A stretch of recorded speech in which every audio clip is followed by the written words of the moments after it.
Hey, FanboyNation. This is your pal Daffy Duck, and you're watching. You're watching. We're watching. You're watching Fanboy. Fanboy. Fanboy. Fanboy. Fanboy. A fanboy, etc. FanboyNation. Dot. I assume Tom.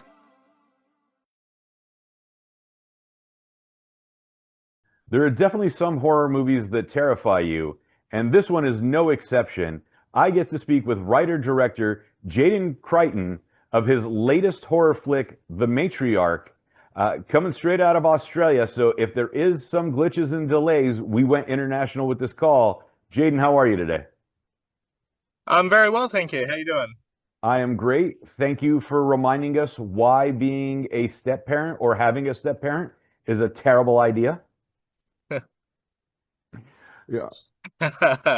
Oh no, they're not always that bad. I mean, there's certainly parts of it I'm sure take a little bit of inspiration from various frustrations we've had over the years, but no, I think Annette is on a whole different playing field. We've had 500 years of grim fairy tales reminding us about the wicked stepmother. So in this case, it's the biological mother who's the problem that loved her boyfriend a little too much. How did this story come about? Yeah, so it was actually conceptualized as part of the Monster Pictures Pitch Initiative. That was basically an initiative designed to bring up sort of up-and-coming filmmakers in Australia. We had to submit a pitch for a genre movie that surrounded the theme mother. So that's all they gave you was that like keyword. And honestly, the story kind of jumped out immediately. It took 2 seconds to put together the log line, and then we actually ended up shooting like a spec trailer for it. We wanted to stand out a little bit from the competition, so we pulled together some actors that I knew and made a little fake trailer, and then spent sort of the next 7, 8, 9 months developing it. So came together pretty quickly. I've always kind of been fascinated by certain true crime stories. There's one on Netflix about a young girl who's was basically abducted in plain sight, and the family kind of really supported the perpetrator of the attack. And I found that really fascinating, just the mental state to enable somebody to do harm to your own children. So that's kind of where it all came from, and spiraled from there. So one true story inspired a horror film that could end up becoming a franchise at some point. Yeah. I mean, I don't know which direction we'd go after this in terms of franchise appeal, but yeah, you never know. Listen, stranger things have happened. Hey, they've brought in Jason back, what, 14, 15 times now? So, Annette can pop up anywhere. Yeah, I think a rule of thumb, if you go to hell in a horror movie, you can probably come back, and that's probably on the way down. So, yeah. Take us through your cast. Scott Nielsen plays Paul, Kate Logan plays Annette, and then Juliette Greenfield plays Missy, the young girl. Where did you find Juliette as your Missy? Yeah, Juliet was picked out of a lineup. We had, I put out an open casting call. We probably had about 100 girls apply for that. From the 100, we dribbled down to about 10 that submitted like a self-test. From that 10, we chose 4 to do a chemistry read with Logan. So we really wanted somebody that could, go toe-to-toe with the other actors. And yeah, we from that 4, they were all very talented in their own right.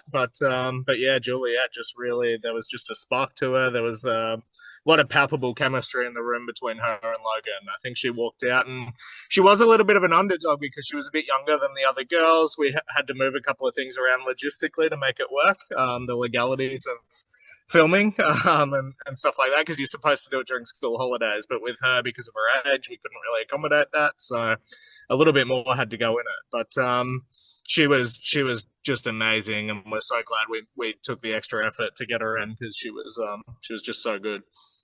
Congratulations on the film altogether. New South Wales, I'm presuming you're just outside of Sydney at this point. We're probably about 8 hours away from Sydney, actually. We're closer to Byron Bay. Okay, so you're on the other side of the state.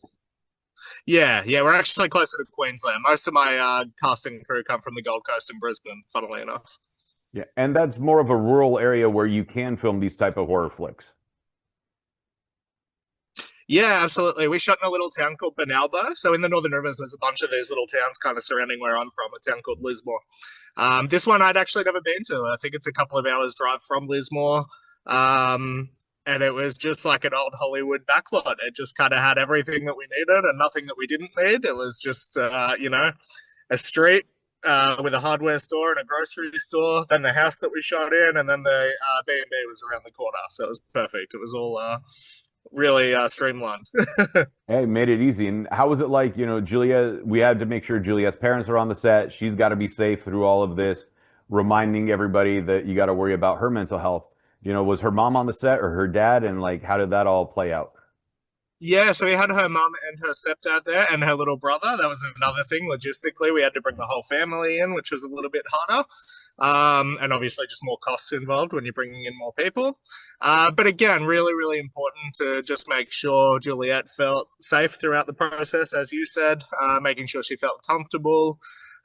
She really kind of had like a family dynamic. And then, of course, she integrated into our little film family as well. So she felt very safe and supported the whole time, which was good. We gave her a couple of days off in the middle of the schedule, and she still came and just to see what was happening. And she ended up like grabbing a dishcloth and wiping blood off the walls in her downtime. So she was just so good to have on set. She was a blast. And you said it as a warning to her stepfather by making sure he was on set. Yeah. Well, her stepfather is actually a big genre nut. I think when we were interviewing Juliet, we were trying to interview the parents as well, just making sure there was a good vibe there. Right. And Clint, her stepdad, he had like he showed me his VHS collection out the back, and he's got all the classics there and his little collector room. And yeah, we just knew it was a good fit. So. Yeah. Makes sense. And, also reminded him, was like, look, we're teaching her how to do this in the film, so you better be careful. Yes, yeah, exactly. And Juliet was just a little bit too natural at it too, I might add. So don't mess with her. Taking out frustrations where they may be. When you came up with the story and the cast itself, how did you decide on everyone that was going to be a part of this? Kate Logan is the mother, Annette, and quite a bit in love with the boyfriend, Paul. Have you worked with Kate before? Have you worked with Paul Nielsen before? Like, how did this all come about in rounding out the cast? Yeah, so Paul actually doesn't play the boyfriend. Paul plays a character that comes in later. The boyfriend's character is portrayed by Andy Sparnan. Thank you so much, because they look alike, so that's why I was wondering. Yeah, that's okay. So Andy and I had worked together first. He'd done an early short film of mine called Trespassers. He played the baddie in that. Very kind of Wolf Creek, Texas Chainsaw Massacre inspired. And he's just a really intense actor. He can say a lot without saying a lot. He's just really, really good. So I'll try and rope him into anything that I'm doing. And then Kate actually played the baddie on another short film of mine called Kinks. And she was actually a bit of a dominatrix type character. She's leather clad throughout the film and with a big talon to fingernails and just a real campy sort of 80s style villain. And she was so much fun in a different way. She's really loud and outgoing and just brings a lot of physicality to her performances. So I just thought that was just going to be a fun amalgamation, really, just kind of bringing people together that I know that do good jobs, that work in slightly different ways, just putting it in a blender and see what comes out. So, well, I'm thrilled for you and how you made it work.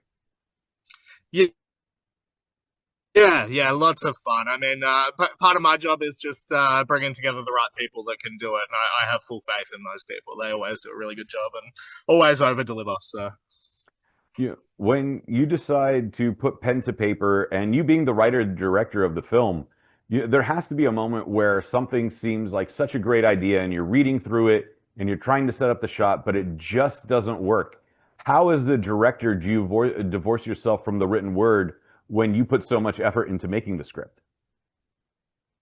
Yeah, I think a lot of it comes down to, because I wear so many hats, I guess. I also produce the film and direct the film. A lot of it really comes down to money and time constraints. You get on set and sometimes you have this really cool shot in mind and it's just not working because you don't have the right lighting set up, or you don't have the time to actually put into it and get it right.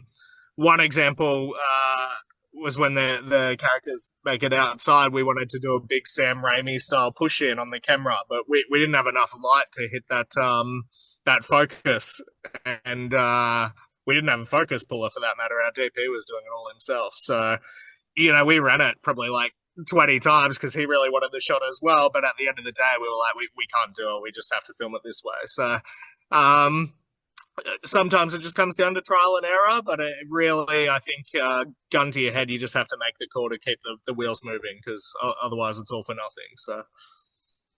And distribution is coming pretty quick. When you get a distribution deal and you're excited that this is going international, does it make it feel almost more exciting because of all the time you've spent watching horror films growing up that now you're part of the genre? Yeah, of course. It makes me feel like a real filmmaker. It's very, very cool to have the opportunity for our film to play on a world stage, And I mean, look, streaming's gotten so much easier. Self distribution has gotten easier. A lot of people just go through YouTube, but having a partner who's sort of handling the marketing side, who's teeing up interviews and just supporting the film. Our distribution partner is really, really supportive and loves the film. It's great to be in bed with someone like that. So, yeah, I feel like a part of the world. It's cool. I hope people really respond to it. So, it allows me to keep doing it. Right. Well, this is the best part about it is how the world has shrunk thanks to this level of technology. Yeah, absolutely. And it's kind of it's a good thing and a bad thing. Good, obviously, because there's more accessibility. Bad because there's more competition. But look, I think if you keep making what you like making and the films that you respond to, because there's so many homages to other films that I love in this movie. It's not wholly original by any means. We tried to put an original spin on it, but it's a love letter to other movies that I like. And I think if I keep doing that, eventually you'll find an audience that responds to it the same way you do. Who knows? It could be some other filmmaker is 20 years younger than me sees it, and it could be their thing that they grow up with. So we're excited for that opportunity. Right. And you made your world premiere with a Matriarch at the 2024 Nightmares Film Festival. What was it like being at that festival? Because is that primarily Australia where it's located? No, that one's in America. I can't recall the state. I have a feeling it's Wisconsin, but please don't quote me. Because I was I unfamiliar wasn't with actually it. able to attend that one. Yeah. Nightmares is a pretty big genre fest. They were really great throughout it, being remotely. Because we kind of get hit and miss with film festivals. Sometimes they're really, really good and they keep you updated the whole time. Sometimes we don't even know it's screening until like the day after. They send us like a little laurel or something. So it can go either way. But Nightmares was really cool. We got nominated for like 4 categories of awards or 5 categories. We won one. Juliet won Best Actress, which was amazing. Yeah, just a really, really positive experience overall. So, like I said, film festivals can be hit and miss, but I think that one in particular, they were just really, really on top of it. So, Well, maybe we'll get you out here for Monster Palooza if it's a big hit in the United States. yeah, I'd love to. I'd love to get out there and actually, be there physically, I think is the next plan. Hopefully, all my money goes into the movies at the moment. So, hopefully, we get a little bit back and yeah, put it into the travels. You know, what is something that like stands out for you as a filmmaker when you decide to make a movie that you're trying to correct in other films that you've seen? You're like, this, when they do this generic XYZ just drives me nuts. I got to take this out of my movie. Yeah, I mean, with the Matriarch, what we really wanted to do is just cut the fat down. It's a movie that pretty much picks up at the 10-minute mark and then it just doesn't stop. It's just like a roller coaster ride is kind of how we looked at that. It never really gets stale or boring, at least I don't think so. Compared to, and I'm not saying these other movies don't have any merit, by the way. I do like some of these, but I think a big trend in horror at the moment is the whole elevated horror thing.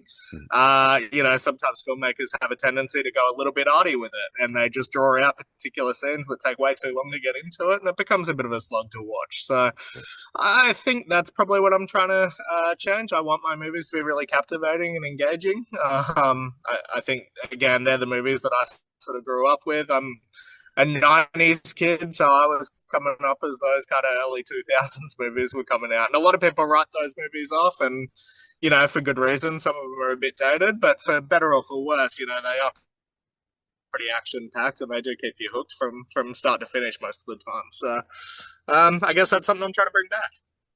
Well, looks like you're doing a good job at it. Yeah. Now, the film is being Thank you. distributed. Yeah, hope so. Hope people stick around and watch it. I was about to say the film is being released on June 10th. I know for sure here in the States. I don't know if it's being released then in Australia or if it's already been released there through slated distribution. When you got the distribution deal, you're going global with it. You know, especially with such a quick turnaround on June 10th.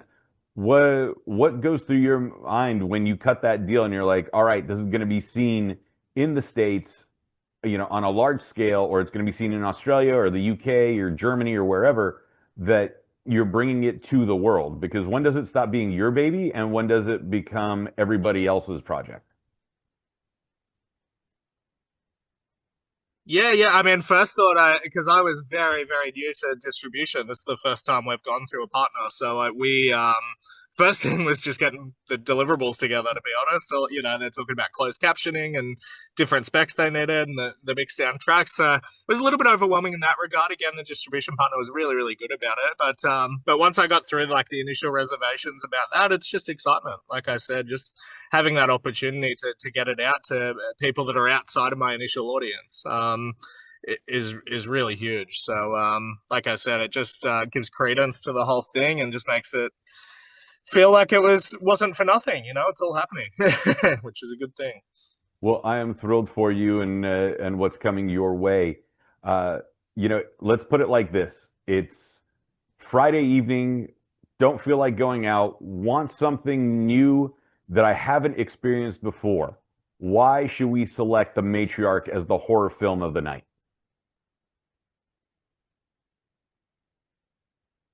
Yeah, well, like I said, I think it's pretty engaging from start to finish. I know there are themes in it that could be touchy for certain viewers, but we certainly weren't overly gratuitous with it.